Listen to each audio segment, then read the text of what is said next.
to our next episode of Coffee with Kelly. I am your inspirational barista, Kelly Merbler, and I am just over the moon excited about a guest that I have with me in the studio today. And we are going to have the most amazing, inspiring conversation. So thank you all for joining us on this episode. But without further ado, I want to introduce you to a very special friend, a world-renowned guest, and her name is Miss Joanie Bily. Yes. Joanie, welcome. I mean, you've got your mug. I've got my mug. I'm so excited to be here with, joining you, Coffee with Kelly, and congratulations on over 5 years of doing this podcast. Just amazing. It's amazing. So yes. we need to do an initial cheers. Cheers. Cheers. And thank you for having me. Of course. And just to kind of give you, get you into the family, we want to go ahead and just welcome you to the family. This is what we call our hug and a mug. Hug and a mug. So, I love that. Yes, and that is yours. You take it with you. All of our guests get a special hug and a mug because we want you to remember us when you're having your coffee in the morning, and just the hug that we want to keep spreading around the world. So that one is very for you. special. Thank you. So I'm always going to ask a coffee question. And so, Joanie, how do you like your coffee? Are you a Starbucks girl? What do you like? Yes. So first of all, I think coffee gets me out of bed in the morning, I have to say. So I love coffee. I need my 2 cups in the morning. I do even brew Starbucks at home. Love it. Because I do love Starbucks. And occasionally I'll treat myself and go to Starbucks, especially when I travel. I feel like because I can just order on the app. But I like just regular coffee with cream. And if I really want something special, I will get a vanilla non-fat latte. Great choice. Yes. That's my treat. That is my treat too. I usually like a plain latte with cinnamon in it, but when I'm doing a little treat, during special occasions, I'll get 1 pump of vanilla syrup and cinnamon. A little extra. It is so good. Yes. So I see you're already in the family. I love coffee. I do love coffee. In fact, I think that's the one thing I couldn't give up. So yes, I'm a coffee lover, and I just love that you do this. It's such a fantastic thing. I know you've been doing it, on Friday mornings, and you have people from all over the world that just love this and participate. And you've built something really special. So I'm thrilled to be joining you today. Oh, thank you, Joanie. So I had to go back and do a little bit of research because if you remember, we met back at the American Staffing Association conference in 2024. Yes, I do remember. My good friend and your good friend, John Raffini, he told me, he said, Kelly, when you go to the conference to do your session, you have to go meet Joanie. And he said, of all the people I want you to connect with, it's Joanie. And so I made it a really intentional day when I was there. I said, okay, I'm finding Joanie no matter what. And I went back, and I remember that day so well because I remember I'd been following you for a while. We both come from the staffing industry. Yes. And I went back, and just for my audience to get familiar with your background, I wanted to go back and just see everything that you've done just to remind me. And I'm just so honored that you made time for me today. Based on what you have done in your life. Joanie has been the president of Remex EmployBridge. Can you tell us a little bit about them? Yeah, I was with EmployBridge for over 9 years and really built up the Remex professional staffing business, which was throughout the U.S. We took it to record heights, had incredible growth, had an incredible team who I still stay in touch with. But I did decide to leave, which I'm sure we'll talk a little bit more about. Back in May, I kind of wrapped up my 9-year career with EmployBridge in May of 2025. I remember that. Yes. And you were also the chair of the American Staffing Association. Yes, I was lucky enough to join the American Staffing Association board of directors probably about 7 years ago, and then became an officer, and then was the chair which was an incredible opportunity. Amazing. And loved, was honored and privileged to have that opportunity to really lead the association for the staffing industry. Amazing. And then also, and I've seen you've been featured on Fox Business, CNBC, CNN, MSNBC. I'm like legitimately an amazing fan of yours. Oh. The moment I met you, I had the feeling, I'm like, I feel like I've known you for so long. You've had this huge career. A lot of women and men around the world have looked up to you for the career that you have built. And I think it is incredible to see that you're sitting here in the room with me. But what I loved most about you when I met you at the Staffing Association conference was you are just human. You are seriously... We all are. You have so much humility. You were so kind. You just opened your arms. You gave me a hug. We took a picture. And I was like, wow. Like, as much as you have accomplished, I was a little nervous meeting you. I'm not going to lie, Joanie. It's really so funny. I've had other people say that, and that always makes me chuckle, kind of to myself, to be honest with you. But when I met you, I felt like you were the superstar, doing such amazing things with your training and learning, and also all the volunteer work that you do is just really incredible. So I look up to you the same way. Oh, thank you. So we could talk about your career, and I know we're going to have some conversation around that, but Coffee with Kelly is really about the human side of the people that are in our lives. And as I thought about this conversation, I'm like, yeah, you've been asked so many things about what you've done, what you've accomplished, and I don't take anything away from that. I think that's amazing. But I would love to have a conversation just about the woman behind the titles. Sure. All of the accolades, and really just share with our audience that's all around the world what really has made you who you are today. And let's talk about what you're doing, as we get into that conversation. But I always choose a word of the day. That's one of our traditions on Coffee with Kelly. And I was thinking about what could I create as a frame for this conversation? And I thought about it driving over here, and I thought we all have different chapters and seasons that we go through in life. And we've had our successes. We've had, huge careers and titles, both of us. I think today's frame of the conversation is going to be the word chapter, because you're in a brand new chapter of what you're doing. Yes. And I'd really like to peel that back. So let's have this conversation. And so many people know your titles and all the work that you've done, but who really is Joanie Bily when you think about it? Well, first of all, I think, when you ask, like, who am I? Of course, just like anyone else, I'm a daughter. I'm a sister. I'm a mom. A partner to a wonderful man that supports me. But I think those are the things that probably aren't in any of the accolades, right? But I really am all about family. And so my priority in life is certainly making sure that my kids are okay, my parents are okay, my sisters are okay, my family, my extended family. So I spend a lot of time. Those are the people that are really closest to me in life, that I'm in touch with pretty much on a daily basis. Yeah. And that's what makes me who I am. And that's what really laid the foundation. I was very fortunate to have parents that instilled a lot of love and confidence. We didn't have a lot of money or anything. We went through very difficult times, when I grew up.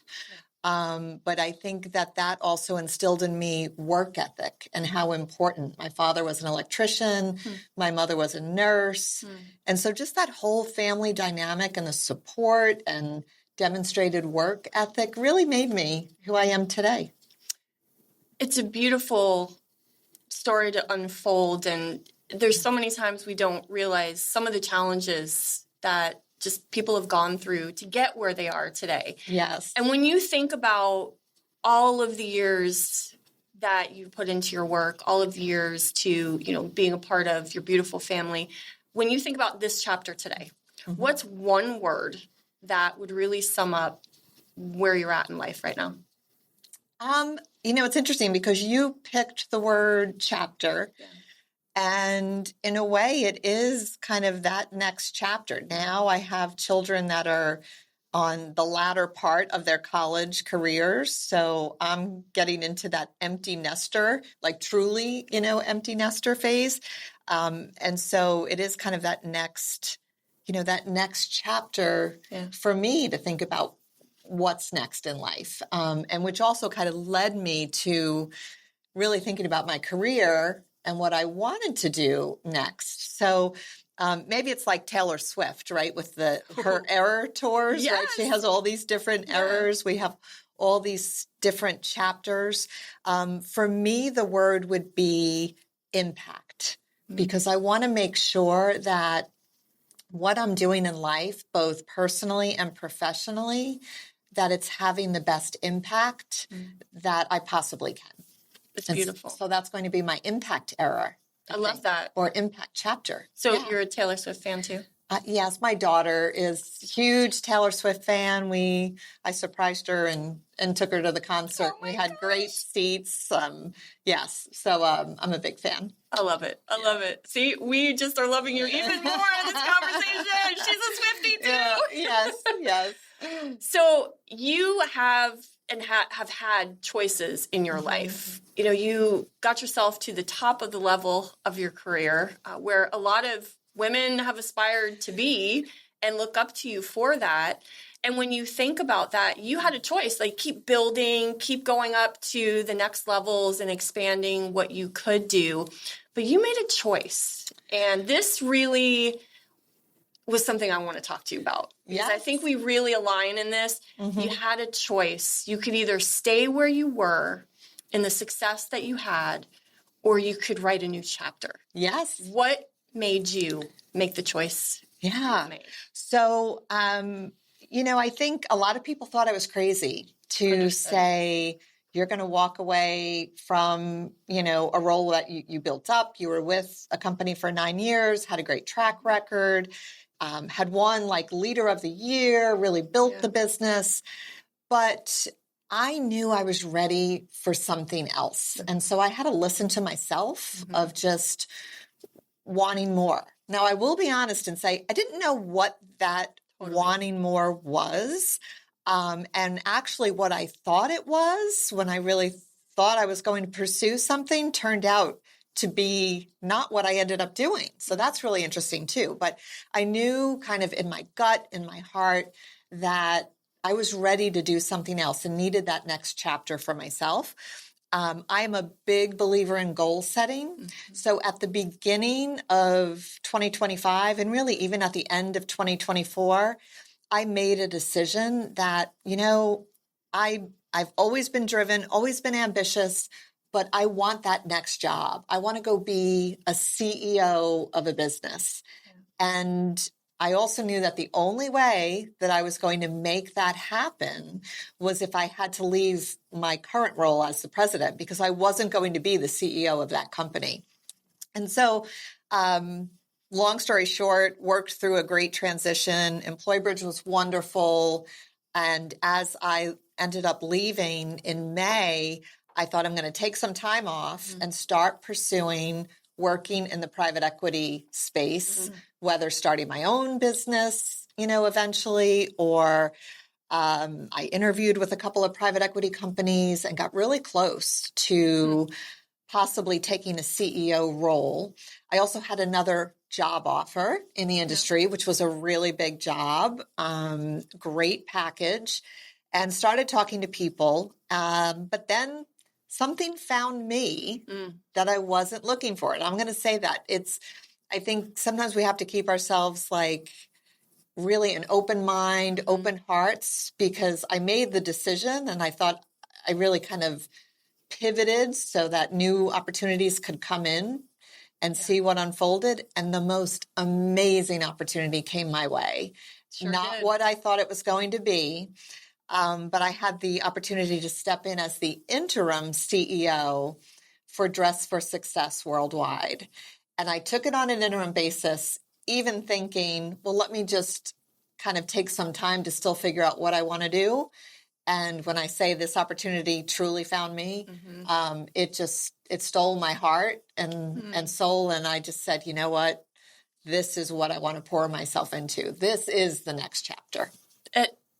You know, I'm a big fan of Dress for Success. Yes, you are. You're a huge supporter. And if you all don't know Dress for Success, go to dressforsuccess.org and look it up. Is that the correct website? That is, perfect. yeah. And we have a new website coming in probably around August with new branding and messaging of 2026. But yes, you could still go there and learn more about us.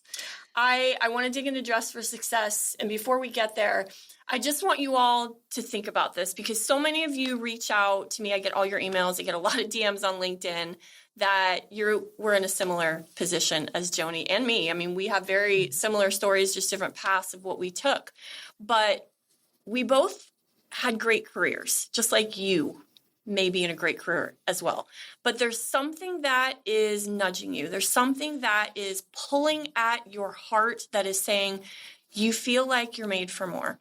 And I love that you shared that because a lot of times we look at someone with your career and we're like, oh, you're just going to keep climbing the career ladder, making big paychecks. And don't get me wrong, paychecks are great. Paychecks are great. We got They're to pay our important. bills. Absolutely. Need to be responsible. But I can so relate to that because, 20 years in staffing myself, it was that there was an emptiness inside. Mm-hmm. And it was like, what's more? But you couldn't define it either.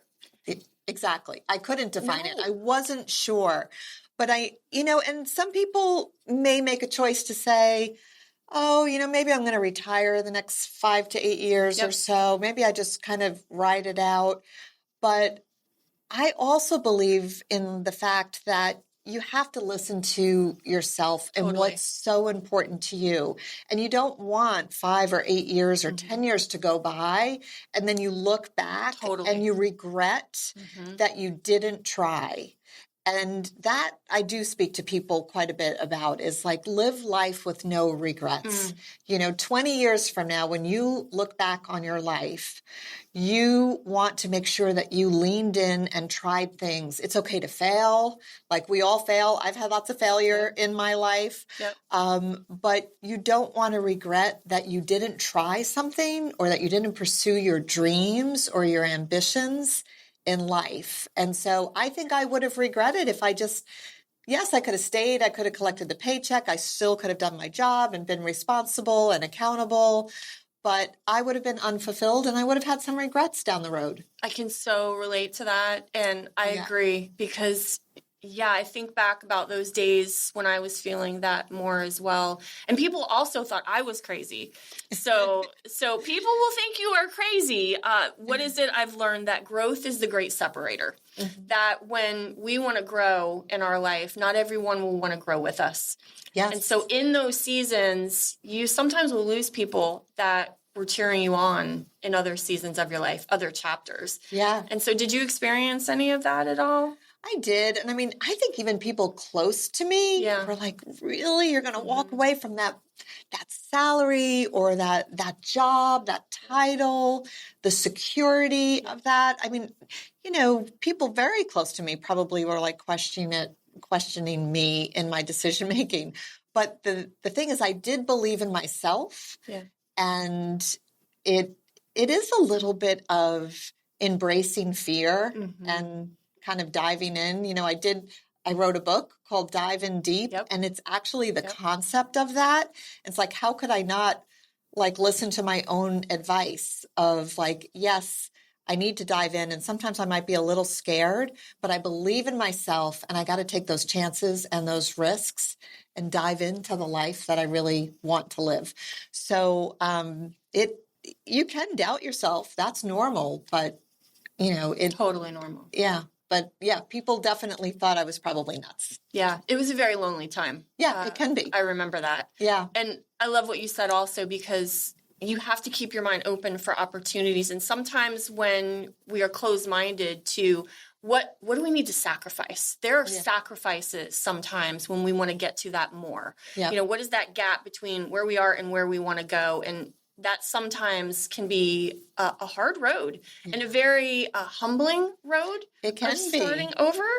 Yeah. And, another piece that I'll mention, Kelly, is, and what was humbling is I felt that I would do a fabulous job as the CEO. Like I felt like the private equity company, I'll just be honest, like I'm looking at how the business is being run. I'm like, I could take that business to a whole new level, but I also knew they weren't looking at me for that role. And so I'm like, you know what? All right, you're not going to bet on me, but I'm going to bet on myself. Wish them all the best. They were an incredible employer, but I knew that they weren't going to put me in that position. And so sometimes you have to have the guts to say, you know what? I'm going to move on.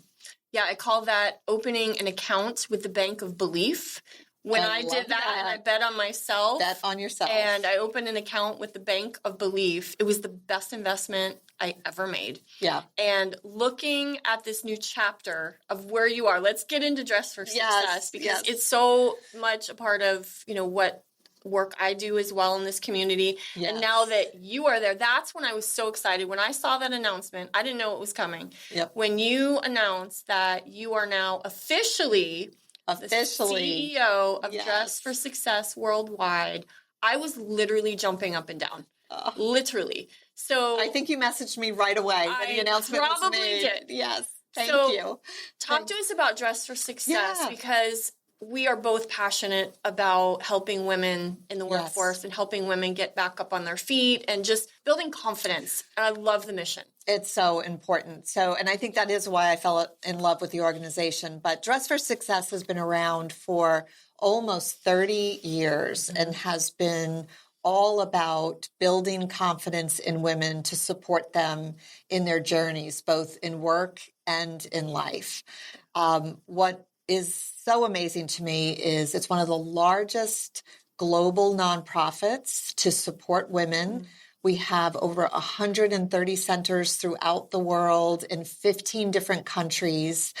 And every Dress for Success center may do things a little bit different because it's really based on the community and what the women need in that community to take them to the next phase of development, whether it's workforce development, getting them back into the workforce, maybe it's getting a better job in the workforce. But many people think that Dress for Success is just all about the clothing. Yeah, when I tell some people, they think, my wife donates clothes to there and, I've donated clothes and that's wonderful. The clothing and the styling is so important for the women, but that's just a small piece of the actual work that we do. We are offering training and programs for women to have financial education so that they can advance themselves and have, economic independence and mobility. We have health and wellness programs, so it starts with the clothing, but truly it starts with supporting the women from the inside out. And we're going to take Dress for Success to a whole new level. And this is what got me so excited about the opportunity is that women need access to training, to learning, AI, for example, right? We can just hit on that one topic. Right. It's changing the makeup of jobs in the U.S. and around the world. And many of the lower level positions that women sometimes make up a high percentage of that workforce, many of those jobs are being eliminated. That's right. So we need to have programs and a platform that women everywhere can have access to learning opportunities, to training opportunities, to upskilling opportunities, and then the support and resources of the community, of course, around them so that they are entering the workforce into jobs that are going to exist not only today, but into the future.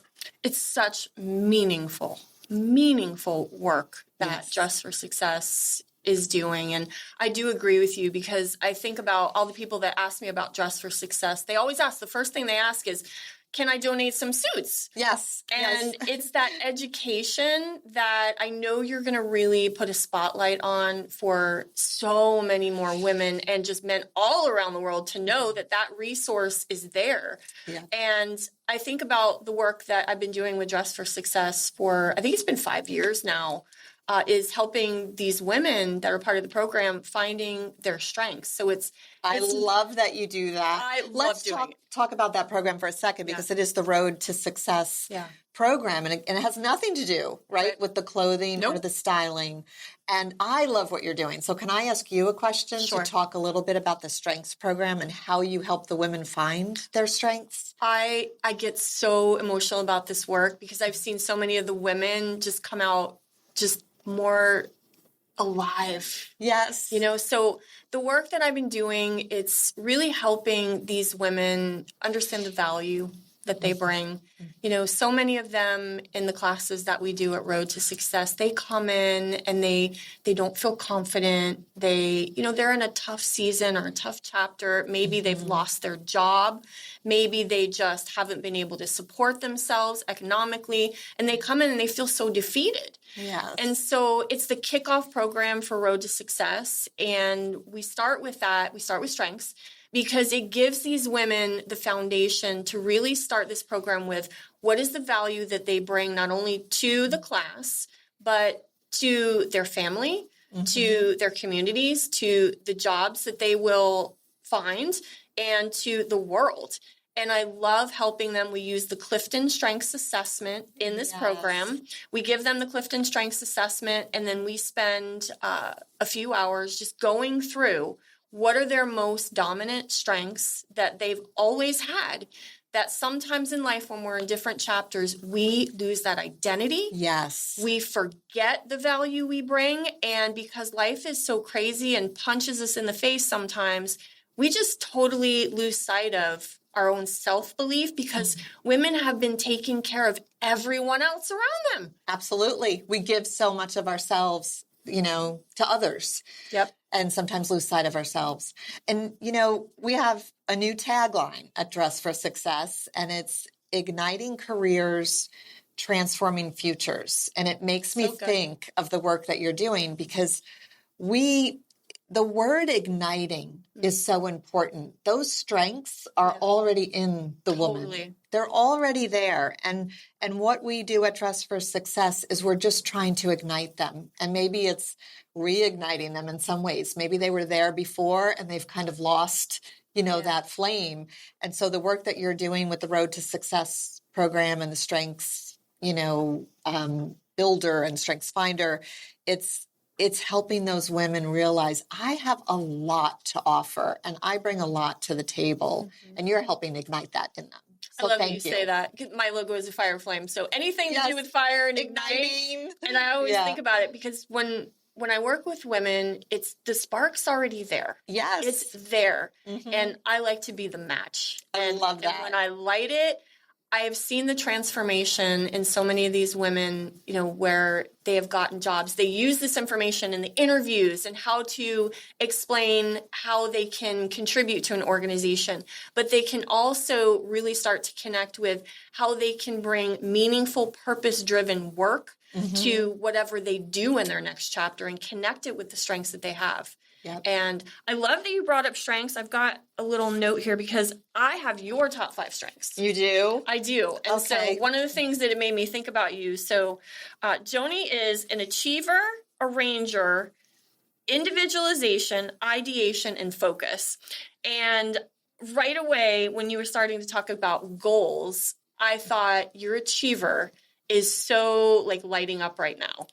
So, as an achiever, just to sum it up for you, achievers are very goal oriented and they're all about getting things done and getting across whatever finish line is success for them.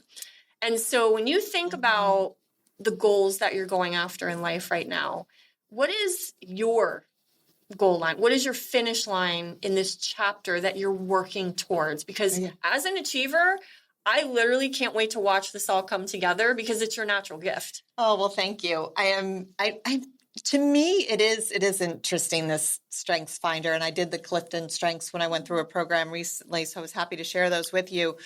But it is who I am. And it's just ingrained in me. I've lived my life that way. So every year, I have to talk about my process first, but every year I start the year with what I call is the F framework. And I sit down and start planning my goals at the end of the year and the beginning of the year, and I write them down. And the F framework helps me because it's basically 5 Fs. It's focused around my faith, my family and friends, my finances, my fitness, and then also my future. Love it. And then sometimes I'll throw in, of course, you got to have fun too. Like, what are we going to do for fun this year? You know, and I'll talk to my family about that. Maybe it's a trip or something. When I've done this for years. So when my kids were little, we used to plan a trip together, and that was always the fun piece. But, you know, when I think of my role now and Dress for Success, there really is never a finish line. There's a finish line for this year. There's like, okay, what do I want to get done this year? And then I also have a 3-year strategic plan. And the big piece is really thinking about how do we create an umbrella of programs to reach over 2 million women around the world in the next 3 years. So that's like a big, big goal. We're on our way to that, but we are building and building upon a really incredible platform that we have at Dress for Success, which is an online learning and community platform. So good, Joanie. So my big goal is like taking that to the next level and having women have access to it. Even if they don't have a Dress for Success center in their community, now they're going to have access to Dress for Success. I don't care where you are in the world.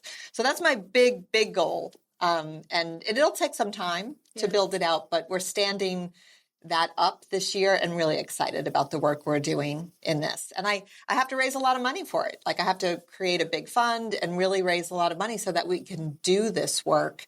And so I've got some big aspirations around that as well. Well, as an achiever, I am very confident that your giftedness, being an achiever that you are, when you know what the goal is and you are clear on the goal, you just put your head down and you just lead the way. And we make it happen. You do. That's what achievers do. That's seriously what achievers do. What I would love to ask you is, I think a lot of women feel that self-doubt sometimes, that comparison, you know, imposter syndrome, whatever title we want to give it. But have you experienced that? I know you have in some way. Like, how did that shape you? And can you think of a time where you felt underestimated, undervalued, whatever that may be? Yeah, so a few things come to mind when you ask me that question, because there's probably been a few times in my life where I was doubting myself, and maybe I felt that others weren't believing in me, or that maybe I felt like invisible to them. So from a doubting myself perspective, you know, I've had over the last 15 years or so, I've spoken on the national news. Yeah. When I first started doing that, I doubted myself of like, why am I in the chair? And then right after I did one segment, they kept calling back and saying, you were great. Would you come back? Would you be a regular? And here I am over 15 years, you know, speaking to the national news media about the employment market and workforce trends. But of course, I doubted myself. And I think sometimes that's normal. Sure. Where I have felt a bit invisible, or maybe really seen it like, I didn't think people saw the value in me. Yeah. You know, to be honest, I'll probably say it was my last role that I had. Even though I had a great career at EmployBridge, we were owned by a private equity company. And I started to feel like they didn't see the value in what I brought to the table. Ooh. And that's tough, right? It's hard. It's hard. Like I see the value, but then you start to question yourself and say, oh, you know, well, maybe I'm not good enough. Totally. And so it's what I'd like to tell, you know, your audience is that don't let that self-doubt like take over and paralyze you from advancing yourself with what you truly want to do and what you truly do bring to the table. Because sometimes people don't realize the value and they don't see it, or maybe they're not willing to give you a chance. And you know what? I think it's their loss. It's It's their loss. I'm going to take my skills, my strengths, my value, and bring it somewhere else. But by no means have I had like just a rosy path and everything's been smooth and great. I've had lots of obstacles, lots of challenges. Sometimes I didn't get the job I wanted, but it's not going to stop me from pursuing my dreams and my goals of what I ultimately wanted to achieve. That's really good for you to share that, because I think, a lot of people look at highly successful people out in the world and they're like, God, they've had it so easy, and they've had it handed to them, and they just woke up and there they were, and it's all that stuff behind the scenes that the people out there don't know. Yes. That happens. And it's not, I was never, even if I think back to like high school and college, I was never like the smartest kid in the class or anything. I had to work hard for my grades. Some things came easier to me than others, just like all of us, like from subjects. But I think work ethic, determination, having that clear goal setting, pursuing what was important to me. And then, most importantly in all of it, is finding work that you love to do. Because if you're passionate about what you're doing and you love what you're doing, and then you put all those other ingredients in, you're going to be successful. Amen. And going back to your 5 F's. Yes. We share the same first F, faith. Faith. And I love that you lead with faith, and you're not afraid to talk about that as well. Yeah. I mean, it's something that I was fortunate enough to, have a mom that also took me to church every Sunday. My dad, though, didn't always go, but really grew up in a very like faith-based, went to Catholic, grammar school. Yeah. And, but I will say the older I just maturing, and the older I got, I really feel like my relationship with God and Jesus just got so much closer, and really started praying more. One of the things I do on my phone every morning before I try to look at my emails and other things is I have the Jesus Calling app. I don't know if you have the Jesus Calling book or Jesus Calling app. I have Bible app. That's what I use. And I've used the Bible app too, which has been fantastic. 2 years ago, I did the Read the Bible in 1 year, which is fabulous. Incredible. And there's such great technology and tools and apps out there to help support you along that journey, if that's something you're interested in. But the Jesus Calling app is just a great message every single day, and then has a few readings that goes with it. And so I try to start my day, and I notice when I don't start my day with that, I'm not as grounded.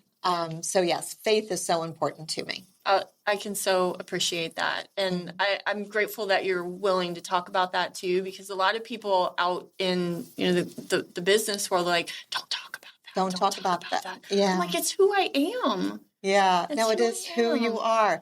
And what I do acknowledge, even when I talk about the 5F framework for people, that faith means different things to different people, and that's okay. So, when you're goal setting and you think about faith, I always think about your spirituality is what's important to you. Yeah. What do you want to do to, grow and develop and nourish your own spirit inside of you? And that's different for every single person. Yeah. And I respect that. Whatever someone believes, they believe. And that's the part of Coffee with Kelly that I'm really proud of, is because one of our values is we value everyone. I love that. And we mean that, seriously, everyone, because we have people from all walks of life.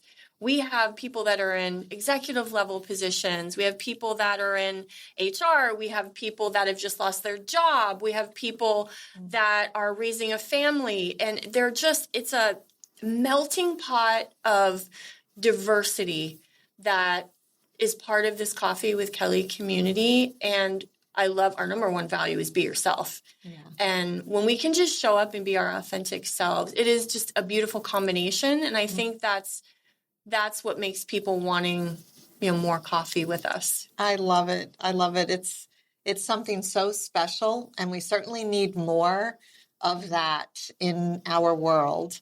I certainly was raised that way, is that you do see the value in every single person, and every person brings different strengths, as we talked about, to the table. But no matter where you are in life, it doesn't mean you're better than someone else. We truly are all equal, and we just have different paths, that we're on, and kind of living our lives, right? Like, be yourself. Yeah. I love that value as well, because we need to stay true to ourselves. Yeah.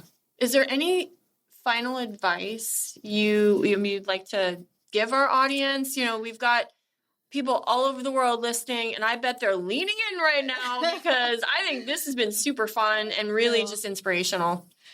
I think what I